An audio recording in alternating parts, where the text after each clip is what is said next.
Hello दोस्तों, स्वागत है आपका फिर से मेरे यूट्यूब चैनल में। आज हम डिस्कस करेंगे question number 5। The set a की पावर n b की power n and n equals to 1 to 3 dot dot dot so on can be generated by the CFG SAB ASB D S AAS double B AB.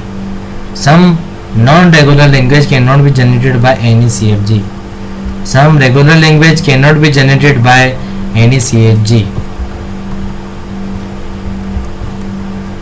The set a की power n and b की power n and n equals to 1 to 3 and so on represent string with any equal number of a and b where the number of repetition is determined by n.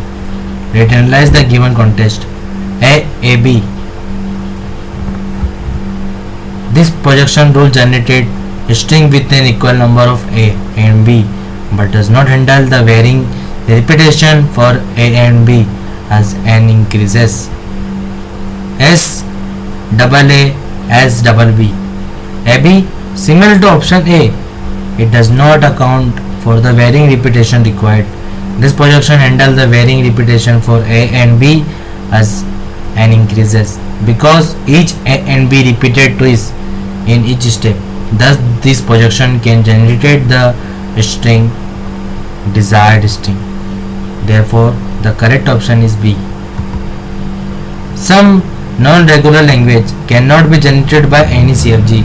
This is true, but there are no language that are not regular and thus cannot be generated by context-free grammar. Option D. Some regular languages can be generated by any CFG. This statement is false. All regular language can be generated by GFG. However, some non-regular language cannot be generated by any CFG. CFG means context-free grammar. So the correct answer is option D. Some regular language cannot be generated by any CFG. Thank you.